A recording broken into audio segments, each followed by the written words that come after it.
My parents believed the best way to instill independence in a child was to split everything 50-50. If breakfast cost $10, I paid $5. I owed half of the $600 in school fees. Even when I had to go to the ER for running a high fever, my parents covered the bill and reminded me, get a summer job. Don't get into the habit of owing money. For years, I thought they were simply raising me to stand on my own. Then my little sister Millie was born. Mom's face beamed when Millie kissed her on the cheek once. There. Now we're even. Millie made Dad breakfast one morning, wanting to get piano lessons. Dad happily signed her up right away. Meanwhile, every dime I spent was written down in my parents' ledger. On my 18th birthday, I asked Mom, can I get a birthday cake by giving you a massage? Mom furrowed her brows. Meadow, you have to pay what you owe. Stop looking for shortcuts. You're still $1,700. 48 behind from last month. When are you going to pay us back? Holding back my tongue, I clutched the scholarship offer from a university abroad inside my pocket. It wouldn't be long now. Once I cleared my debt of $1,700.48, I'd owe the family nothing. From then on, she would be no mother of mine. Mom, I'll pay you back real soon. I awkwardly picked at the hem of my shirt. That's what you say all the time.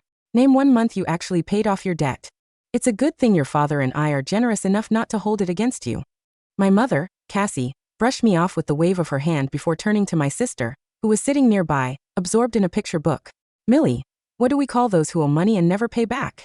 Millie looked up, her eyes lighting up with a smile. A bum. That's right. You're so smart, sweetheart. Don't be a bum like your sister. Cassie pulled Millie into a hug, and the pair sank into the couch together, giggling away. I stood to the side in embarrassment, the cozy scene stinging my cheeks hot. Then came a knock on the door. I rushed to open the front door and there stood my father, Ethan Small, holding a large cake and fresh ribs with a grin on the other side.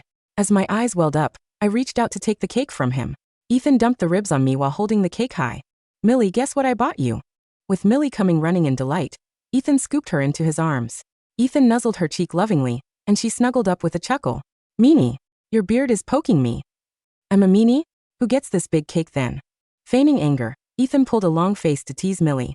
You're the best daddy ever. The best in the whole wide world. Millie smacked a kiss right on Ethan's face. Cassie approached and gave Millie a little squeeze on the cheek. Our Millie is amazing for taking first place in the piano competition. Daddy got you a cake. How about I whip up your favorite barbecue ribs for dinner? Since I was still standing there, Cassie pointed toward the kitchen. Meadow, wash the ribs and cut them up for me. I'll season them in a minute. I carried the ribs to the sink and rinsed them under cold water, scrubbing away the last streaks of blood. Even with the faucet running full blast, I could still hear their laughter echoing from the living room. I blinked hard, fighting back the sting in my eyes. The cake was meant for Millie. Here I thought Ethan recalled that it was my birthday today. It didn't take Cassie long to get dinner on the table. The dinner table was covered with Millie's favorite food, with a strawberry cake displayed front and center. Ethan and Cassie sat on either side of Millie. Ethan raised his camera and snapped a photo. I sat at the far end of the table, quietly digging in. Ethan glanced at me before uttering softly, Meadow, come here and have a slice of cake. I stayed where I was, taking another bite of green beans and mashed potatoes. Cassie slammed her utensil down with a clatter and said in contempt, just leave her be. Ever since you got home, she's had that long face as if we've abused her or something. A minute ago, she was asking for cake. Now that it's time to eat it, she won't even come over. Cassie turned to Millie, her expression tender. Come here, sweetheart. I'll feed you a bite. After dinner, Cassie pulled out the family ledger, just like she always did. The cake was $150, so your share is $37. The ingredients and food prep costs come to another $30. You owe me $67. Pursing my lips, I kept to myself for a bit before uttering, $30 is all I'm paying. Cassie was taken aback, not expecting me to push back at all. Seriously? Trying to bargain with your mother? I didn't eat the cake, so I'm not covering the cost for it. Cassie raised her voice. Whose fault is that? You said you wanted cake, so your father went out and bought it just for you. Now you're acting like you never wanted it. I lifted my head, tears rolling down my cheeks. Was the cake for me though? Didn't Dad buy it for Millie? So what? Did anyone stop you from eating the cake? I can't eat it. My voice broke with sobs, and my tears blurred Cassie's face. I said, I'm allergic to strawberries, Mom. Did you forget? Cassie opened her mouth, but no words came out. Moments later, she turned her head away. All right. You win. I'll take 30. Just hand the money over now. I returned to my room. From the drawer, I pulled out a rusty tin box. It held everything I owned. I pulled out the crumpled bills and a handful of loose change, counting them over and over. $1 too. I had $32. That was every penny I'd managed to save from working after school during my senior year of high school. I had to figure out a way to make money and fast. It was 97 degrees in July. Dressed in a bulky bear mascot costume, I stood outside the entrance of a newly opened shopping mall, waving customers inside. It was one of the highest paying gigs posted in the local part-time job group. I bounced around in the oversized bear suit, dancing and posing for photos. Inside the costume, the heat was suffocating. My forehead was drenched in sweat. With every move I made, drops trickled into my eyes, burning terribly as I blinked through the pain. My lips were dry and cracked. What I wouldn't give for a sip of cold water. "Mommy, the blueberry ice cream is yucky." It was Millie's voice. Turning toward the sound, I saw Ethan and Cassie emerging from the mall laden with shopping bags. Millie walked between them, holding an ice cream cone with a frown. Cassie took the ice cream from Millie and dumped it in a trash can.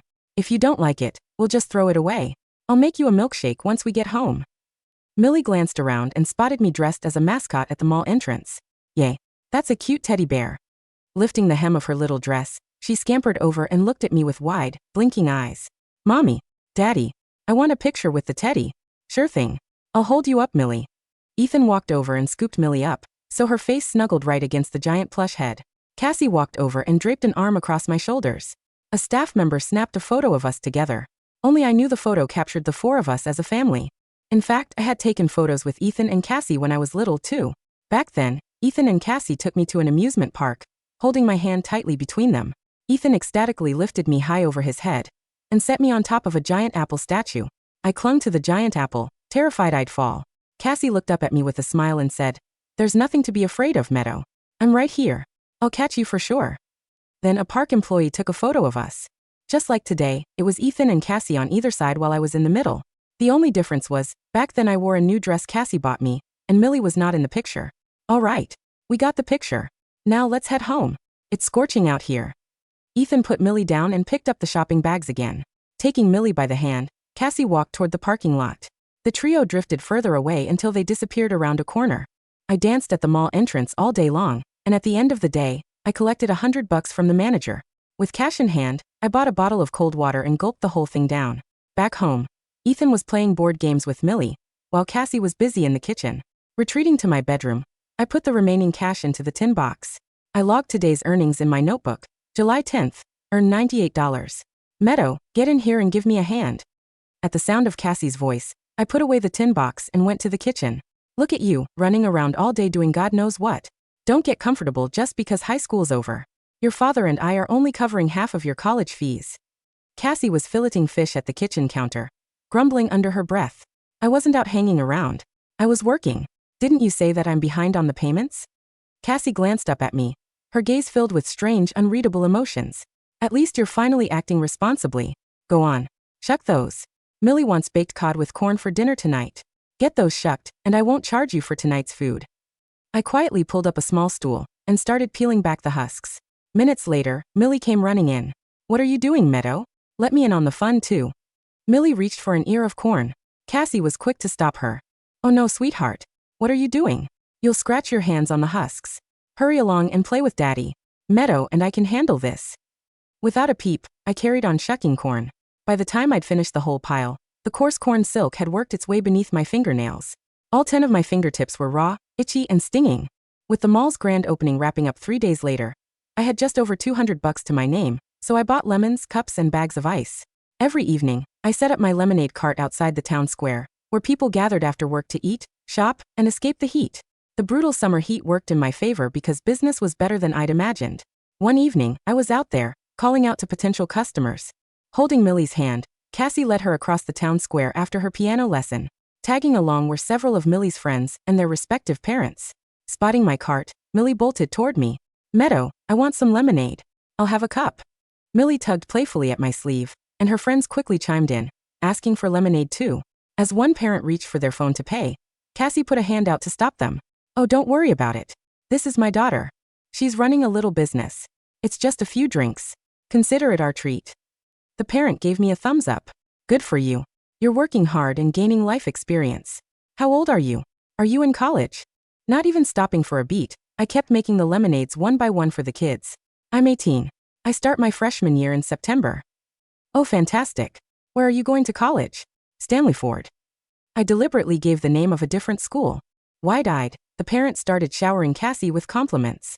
"Oh my goodness, Millie's mom. You've done such a wonderful job raising your children. Your youngest is so sweet and thoughtful, and your eldest is so responsible and accomplished. My daughter just stays home, glued to her video games ever since high school ended. You've got to tell me your secret. I need to take notes from you on how to raise kids." Cassie put her hand over her mouth in joy, beaming from ear to ear. "To be honest, it took a lot of effort on my part. I've raised Meadow to be self-reliant since she was little. I have a dedicated ledger for her to build her financial awareness. Meadow was out selling flowers on Valentine's Day when she was 7. Isn't that right, Meadow?" I paused from squeezing the lemon. So Cassie did remember pushing a 7-year-old out on the streets to sell flowers. Back then, I was too young to read facial cues. I simply ran up to just anyone to pitch my blossoms. Once, I approached a drunkard who had his heart broken. He snatched the flowers out of my hands and tore into me. I burst out crying in fear. For days, I had nightmares on end. "Meadow." Cassie's piercing gaze bore into me. Snapping out of my thoughts, I cast my eyes over to Millie, who was playing with her friends not too far away. "Millie's 8 this year," I said out of the blue. "What?" The words didn't register with Cassie right away. I paused and looked Cassie in the eye before uttering, "Millie's 8. I was only 7 when I sold flowers on the street. Why haven't you asked Millie to work and earn money?" Cassie pulled a long face and spoke in hushed tones. "What's that supposed to mean, Meadow? Must you embarrass me in front of people?" I lifted my chin and met Cassie's eyes without fear. I simply stated a fact. How is it embarrassing? Maybe you know deep down that you're just playing favorites. "Shut up," Cassie shouted. "You're the older one. Why are you so petty? Do you have to make everything a competition with your sister? She's only a child. Then answer me. Why aren't you keeping count of Millie's spending? Why does she have to?" Smack. A sharp slap cut me off. Cassie stared at me with bloodshot eyes, her chest heaving. "You certainly are full of yourself," Cassie hissed through clenched teeth. With things spiraling out of control, the parent pulled Cassie back. "Oh, come on. She's just a kid. Why are you getting into it? Let's not hold her up. She needs to get back to work. Come on now." The parents dragged Cassie away and made their way out of the town square. I ran my fingers along my swollen right cheek before covering my face with a mask. It was back to business for me. I was still halfway short of the $1,700.48 Cassie expected from me. It was 10 at night when I dragged my weary body to my room. Fishing out the tin box, I deposited the money I'd earned as usual. However, I opened the box to find only a few crumpled bills. The large notes were gone. With shaking hands, I counted the scattered change, which was just a little over $400. That couldn't be right. I had stashed the money safely. Just yesterday, it was just shy of $1,000 when I counted. Just as I was frantically tearing my room apart, my bedroom door creaked open. Millie said to me with a beaming face, "Meadow, I bought Mom a birthday present." "A present? What kind of present? Where did you find the money?" My heart raced as the worst-case scenario came to mind. "I found some in this tin box. There was so much money in it." Millie pointed at the box in my hand innocently. I snapped. It took nearly a month of labor to save the money, only for Millie to give it away as if it were hers to spend. "Millie, you're 8 now. Grow up. The money is mine. How could you take my things without asking?" I grabbed Millie's shoulders, shook her, and screamed at her furiously. Startled, Millie scrunched up her face and bawled out loud. Cassie rushed over at the sound of her voice. "What are you doing, Meadow? Why are you yelling at Millie?" Cassie pushed me away and held Millie tight as the latter whimpered in her embrace. "What am I doing? You should ask her that question. She stole my money. Meadow, I didn't mean to. I'm sorry. It's Mom's birthday in a few days. I wanted to get her something." Millie choked out between sobs. "You should have asked before going through the things in my room." "That's enough." Cassie cut me off. "So she took a bit of your money. Why are you acting like it's the end of the world? At least Millie got me a gift with the money. You're 18 now, but don't even care about giving back to the people who raised you." I froze. The heart that had been pounding moments ago suddenly felt like it had been ripped out. Give back? Do I have money for it? You blame me for not buying you gifts, but how on earth am I supposed to give back when you make me go halves on everything in this house? The words practically ripped from my throat. Ethan rushed into the room as well. "Meadow, watch your tone with your mother. Show some respect." "No. I've had enough. You're all ganging up on me. Looks like you haven't learned a thing." Ethan grabbed my arm hard, so much so I sank to the floor in pain. I propped myself on the floor and looked up as Ethan and Cassie, holding Millie in their arms, towered over me. "You've gotten way out of line. I'm disappointed in you. Your mother and I were actually going to take the whole family on a trip tomorrow. It's to celebrate you getting into college, and we'd cover everything. Since you're so defiant, you can stay home and think about what you've done." The trio walked out of my room and closed the door behind them. I stayed in the same position, shaking violently in sobs. Tears dripped down, soaking a large patch of the floor. Early next morning, Ethan and Cassie departed for the airport with Millie in tow. Cassie constantly updated her social media with photos of them enjoying the trip. On a sun-drenched beach, Ethan took the time to build a sandcastle with Millie. Millie insisted on having Daddy help her build a sandcastle. So this mama got to escape to the shade under the beach umbrella. Killing the screen, I went back to packing up my stuff for the lemonade cart. I added a wider variety of drinks to my cart. Sure, the job was more grueling, but cash would pile on quicker. It started from $100 to $200. I finally managed to make the right amount of money a day before the Smalls were set to return. I packed all my bags and tidied up my room. The ledger and $1,700.48 were laid out neatly on my nightstand. Wheeling my tiny suitcase along, I boarded the flight heading overseas. It was goodbye forever from then on. The tropical air of the Bahamas clung to Cassie's skin as she stepped through the front door of the suburban house, dropping her straw beach tote onto the entryway console. Home sweet home, Cassie announced, stretching her arms. Ethan, carry Millie's souvenir bags. Be careful with that crystal snow globe, it cost $80. Ethan hauled 3 oversized luggage bags over the threshold, wiping sweat from his forehead with a laugh. Anything for our little princess. Millie, go wash your hands. Mommy's going to make you that mango smoothie you wouldn't stop begging for on the plane. Millie, sunburned and wearing a brightly colored Hawaiian sundress, bolted toward the living room sofa, kicking off her sandals without a care. I want the TV remote. Daddy, turn on my cartoons. Cassie kicked off her espadrilles, smoothing down her linen shirt. The house was quiet, unnaturally so. Usually, after a few days away, the kitchen would smell faintly of whatever cheap ramen Meadow had made for herself, or there would be a low hum of scrubbing from the laundry room. Meadow, Cassie called out, her voice sharpening with its customary edge of administrative authority. Get out here and help your father unload the car. And you owe us for 4 days of utilities while we were gone. I did the math on the plane. The baseline electric grid split comes out to $26. No reply came from the corridor. Cassie frowned, her lips thinning into an annoyed crease. Ignoring me again? That girl's attitude gets worse by the day. She's probably brooding in her room because she didn't get to go to the beach. She marched down the narrow hallway, her knuckles rapping hard against Meadow's door. Meadow, open up. Don't play deaf with me. The door was unlocked. It swung inward on silent hinges. Cassie stepped inside, her lecture already loaded at the tip of her tongue. Just because you turned 18 doesn't mean you get to act like a tenant who doesn't answer to the landlord. The words caught in her throat. The room was completely, pristinely empty. The small, narrow twin bed had been stripped down to its bare, faded mattress. The desk, the battered laminate piece Meadow had salvaged from a garage sale 3 years ago, held no books, no pencils, no loose scraps of paper.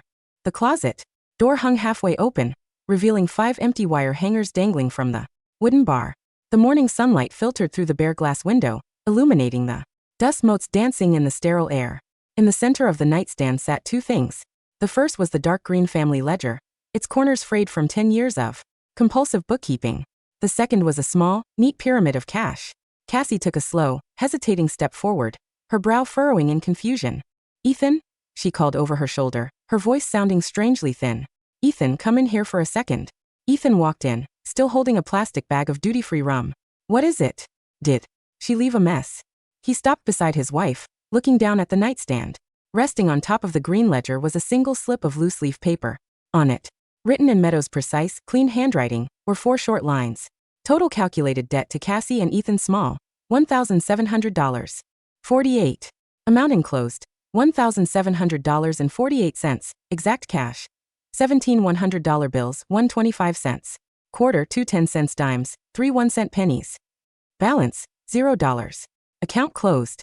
Beside the note lay 17 crisp $100 bills, weighted down by a small stack of shiny coins, a quarter, 2 dimes, and 3 copper pennies. 48 cents. Exact to the fractional cent Cassie had calculated on Meadow's birthday. Cassie let out a short, incredulous laugh, though her fingers trembled slightly as she reached down to pick up the paper. What is this? A joke? Where did she go? Stanleyford's freshman orientation doesn't start for another 6 weeks.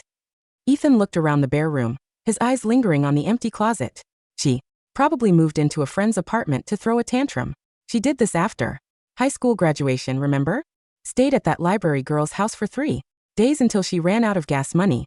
She's 18 now, she thinks she's clever, Cassie snapped, snatching the $1,700 off the table and shoving the bills into her purse. though she left the 48 cents sitting on the nightstand. Fine. Let her play independent for a week. When she realizes how much rent and groceries actually cost in the real world, she'll come crawling back to ask for her half of the Stanleyford tuition. Cassie closed the green ledger with a sharp thwack. Not a dime, Cassie said to Ethan, her chin lifted high with righteous indignation. When she knocks on that door, we don't open it until she apologizes to Millie for screaming at her. Ethan nodded, feeling relieved by his wife's certainty. Right. She'll be back by Sunday. Sunday came and went. Then July turned into August. The summer heat broke into the brisk, golden winds of late September. The yellow school buses began rumbling through the neighborhood again, and the parents on Meadow Street started posting photos of their freshmen moving into dorms.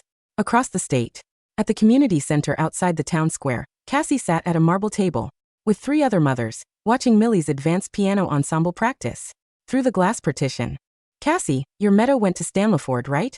Asked Brenda, a neighbor whose son had played Little League years ago. My nephew is a sophomore in their engineering department. He said he tried looking up Meadow Small in the student directory to give her some old textbooks, but the registrar told him there was no record of an incoming freshman by that name. Cassie's teacup paused halfway to her lips. The porcelain rattled faintly against the saucer as she set it down.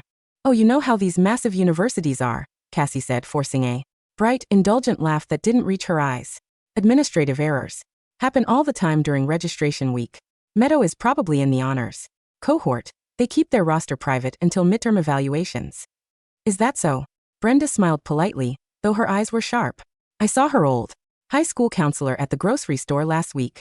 Mr. Davies mentioned something strange. He said Meadow had all her transcripts forwarded to an international accreditation board back in May. Cassie's smile stiffened like dried plaster. International? No, that's ridiculous. Meadow wouldn't dream of going abroad without our approval. Her father and I are financing her education on a 50-50 basis. We hold the purse strings. Well, that's great then, Brenda replied, taking a slow sip of her iced tea. Because I heard international tuition is brutal. If you aren't paying, a kid would need a full presidential scholarship just to get a visa. When Cassie got home that afternoon, the house felt colder than usual. Ethan was sitting at the kitchen table, surrounded by unpaid invoices for Millie's competitive dance costumes and private violin coaching. Did you call her? Cassie demanded, tossing her handbag onto the counter. Ethan didn't look up from his laptop. Her phone is disconnected, Cassie. I told you that 3 weeks ago. The carrier said the number was permanently deactivated on July 14th. Then call the bank. I did, Ethan sighed, rubbing his tired eyes. The joint checking account we opened for her when she was 14? She walked into a branch on July 13th, withdrew her $32, signed the severance waiver, and had her name completely removed from our household registry. A cold, uneasy draft seemed to blow through the warm kitchen. Cassie stood motionless. For 18 years, she had held that green ledger like a leash. Every dollar spent was an invisible thread tying Meadow to her hand, ensuring that no matter how distant the girl grew, she would always have to come back, lower her head, and ask, "How much do I owe you, Mom?" Now the ledger sat in the drawer, completely balanced. $0, 0 cents. And with that zero, the leash had simply ceased to exist. She's bluffing, Cassie muttered, her voice dropping into a frantic, angry whisper. She has no money. She has no connections. She sold lemonade on the street for $200, Ethan. How far can a girl get on lemonade? Money. From the living room, 8-year-old Millie's voice piped up, shrill and demanding. Mommy, I need $400 for the Disney World weekend trip with my ballet class. Everyone else's mom already paid. Cassie turned around, looking at the bright pink flyer Millie was waving in the air. For the first time in her life, looking at her younger daughter's smiling, expectant face, Cassie felt a sharp, sudden knot tighten in the pit of her stomach. 6,000 miles away, the autumn rain in Zurich fell in soft, rhythmic silver sheets against the arched stone windows of the Federal Institute of Technology. Meadow stood in the center of the third-floor biochemistry research laboratory, dressed in a crisp, white lab coat with her name embroidered in navy thread over the breast pocket. Small, Department of Molecular Therapeutics. Meadow, take a look at the chromatography readings from batch 4, called out Dr. Althaus, a world-renowned pioneer in synthetic peptide development, beckoning her toward the central monitor. Meadow walked over, her posture straight, her dark hair pulled back into a neat, practical braid. Her hands, once raw and stinging from shucking ears of corn under her mother's watchful eye, were now steady, precise, and scarred only by the faint, proud calluses of handling high-vacuum micropipettes. The binding affinity increased by 22% after we adjusted the sulfur bridge, Meadow observed, her voice clear, confident and fluent in both English and academic German. The peptide is stable at room temperature. Dr. Althaus looked at the 19-year-old girl, shaking his head with a mixture of awe and fatherly pride. When the International Admissions Committee brought me your application from the United States last spring, they told me you were an anomaly. The elderly professor smiled, adjusting his wire-rimmed glasses. A high school senior who taught herself advanced organic chemistry from library discards while working 3 part-time jobs. I thought they were exaggerating. He placed a heavy, leather-bound document onto the lab counter. The Swiss National Science Foundation has approved your full doctoral fellowship extension. For years fully funded, including living stipends, international travel grants, and independent lab access. Meadow looked at the official red seal stamped into the thick parchment. Fully funded. No layers. No 50% splits. No midnight calculations of how many slices of bread she had consumed. Her mind briefly flashed to a memory from 9 years ago. Sitting on the cold floor of the ER with a 104-degree fever, shivering beneath a thin hospital blanket, while her mother wrote down the cost of 2 ibuprofen tablets in a little notebook, $4.50, to be paid from summer chore earnings. A soft, quiet breath escaped Meadow's lips. "Thank you, Professor," she said, her voice steady as granite. "I won't let you down." "You never do, Meadow," Dr. Althaus said gently. "By the way, the Institute is hosting the International Biotechnology Summit next spring in Boston. As the primary author on this paper, you will be delivering the keynote presentation for our youth research cohort." Meadow paused, looking out through the rain-streaked glass at the old spire of the Grossmünster Cathedral in the distance. Boston, just 3 states away from the suburban town where a green ledger sat in a locked drawer. "I'll prepare the slides, Professor," Meadow replied calmly. For years past in the small household, not with the triumphant ease Cassie had imagined, but with the slow, agonizing grind of a machine running without oil. The town's economy had soured, and Ethan's mid-level logistics firm went through 2 rounds of corporate restructuring, cutting his salary by 30%. Meanwhile, Millie had turned 12.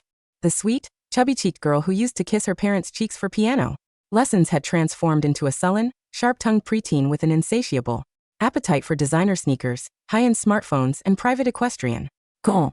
On a rainy Tuesday evening, the dining table was covered with unpaid utility bills and a glossy brochure for an elite private middle school in the capital. "I'm not going to that public school anymore," Millie declared, slamming her fork down onto her plate of roasted chicken. "The girls in my dance class laugh at my backpack. They all go to St. Jude's Academy. The tuition is only $18,000 a year." Ethan's face went gray. "Millie, sweetheart, you know Daddy's company had some cutbacks this quarter. $18,000 is our entire emergency savings. We can't afford that right now." Millie's eyes flashed with furious contempt. "What do you mean we can't afford it? You're the parents. It's your job to pay for my school. Brenda's parents bought her a horse for her 12th birthday." Cassie rubbed her aching temples, feeling an exhaustion that reached deep into her marrow. "Millie," Cassie tried, her voice cracking slightly with forced patience. "We've always given you everything. Your piano lessons, your dance camps, your private trips, but money is tight. How about we make a deal?" Cassie reached into the sideboard drawer and pulled out the old green ledger. Her hands were noticeably wrinkled now, the gold wedding band on her finger looking loose against her thinning knuckles. "From now on," Cassie said, opening to a fresh, blank page, "we'll help you track your contributions. If you help Mommy clean the kitchen, we'll credit you $5 toward your dance shoes. If you do your own laundry, swipe." Millie reached across the table, snatched the green notebook from Cassie's hands and hurled it violently across the room.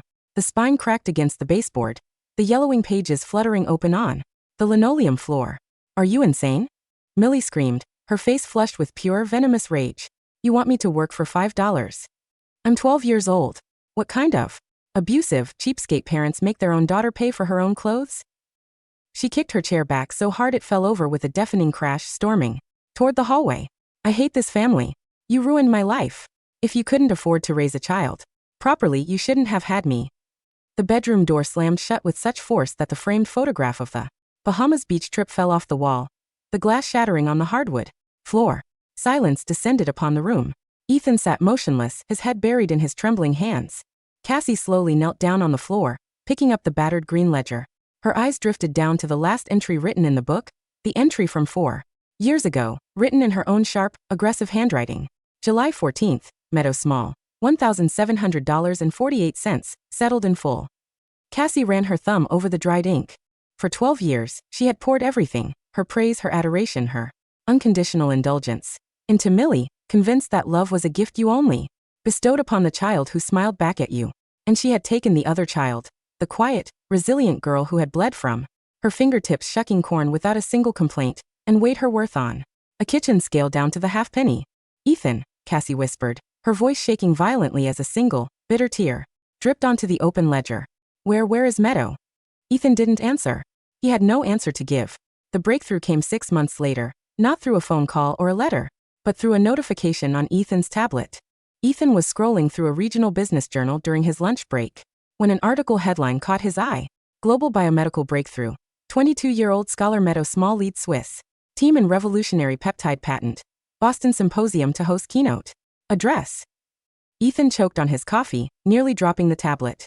On the screen was a high-resolution photograph of Meadow. She was standing at a podium in a tailored navy blazer, her dark hair elegant, her expression poised, sharp, and commanding the attention of hundreds of international scientists. Her name was emblazoned in gold letters across the banner behind her. Dr. Meadow Small, lead investigator, Institute of Molecular Therapeutics, Zurich. Cassie, look at this. Ethan shouted as soon as he burst through the front door. That evening. Look. It's Meadow. She's in Boston. She's a doctor. She invented a patent worth millions. Cassie dropped the dish towel she was holding, her eyes widening as she grabbed the screen. She stared at the photograph for 5 long minutes, her chest heaving with a chaotic mixture of shock, pride, and an overwhelming, desperate greed. I knew it, Cassie gasped, her voice trembling with excitement as she wiped tears from her cheeks. I knew our method worked. The independence. The discipline. We taught her that. If we hadn't made her work for every penny, she never would have had the grit to survive in Europe. She's speaking at the Boston Convention Center on Friday, Ethan said, his eyes gleaming. The symposium is open to the public during the morning plenary session. Cassie immediately rushed to the closet, pulling out her best church dress and her leather coat. We're going, Cassie declared, her confidence flooding back like a tidal wave. She's our daughter. We raised her for 18 years. Now that she's successful, it's only right that she fulfills her duty to the family. She can pay off Millie's private school tuition. She can buy us a new house. She owes us for the foundation we gave her. Friday morning in Boston was crisp and brilliant, the autumn sun reflecting off the glass facade of the Heinz Convention Center. Inside the grand auditorium, over 800 medical professionals, pharmaceutical executives, and university deans sat in tiered rows listening intently to the young woman standing at the center of the illuminated stage. Meadow stood behind the podium, clicking through her presentation slides with effortless authority. The synthetic stabilization of the peptide ensures that long-term cellular regeneration is no longer restricted to clinical laboratory environments. Meadow spoke, her voice carrying clear and resonant through the surround sound speakers. Our goal was simple: to make life-saving therapeutics accessible to everyone, regardless of their financial background. The auditorium erupted into a thunderous standing ovation. Distinguished professors from Harvard and MIT rose to their feet, applauding the young woman who had just delivered the most celebrated paper of the conference. As the moderator stepped up to open the floor for the Q&A session, a sudden commotion broke out from the rear aisle. Excuse me, let us through. That's our daughter. Cassie, dressed in her floral coat, pushed past the security attendants, waving a framed family photograph high in the air. Behind her, Ethan followed, holding a bouquet of cheap red carnations, his face flushed with nervous excitement. The security guards moved to intercept them, but Cassie shouted into the quiet hall, her voice echoing off the vaulted ceilings. Meadow, darling. Mommy and Daddy are here. The applause died down in an instant. 800 heads turned toward the back of the auditorium. On the stage, Meadow stood motionless behind the podium. She didn't flinch. She didn't turn pale. Her hands remained resting lightly on the edge of the wooden lectern, her expression cool, analytical, and entirely unreadable.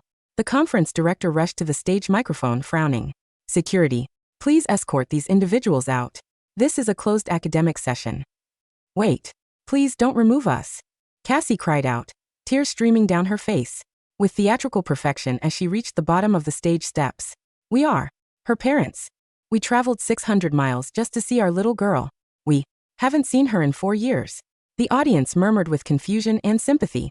Several journalists in the front row turned their cameras toward the crying mother at the foot of the stage. Cassie looked up at Meadow, her face glowing with maternal entitlement. Meadow, sweetheart, Cassie sobbed, her voice carrying to the front row. Microphones. We know we were strict with you growing up. But we did it out of love. We taught you to be strong, to be independent, to stand on your own 2 feet. And look at you now, a world-famous scientist. Everything you've achieved today is because of the discipline we gave you. She held up the bouquet of carnations, stepping onto the first wooden riser. Come home, Meadow. Forgive your mother. Your little sister Millie misses you. Every single day. Let us be a family again. The silence in the auditorium was so profound you could hear the hum of the overhead projector fans. Journalists leaned forward, pens poised.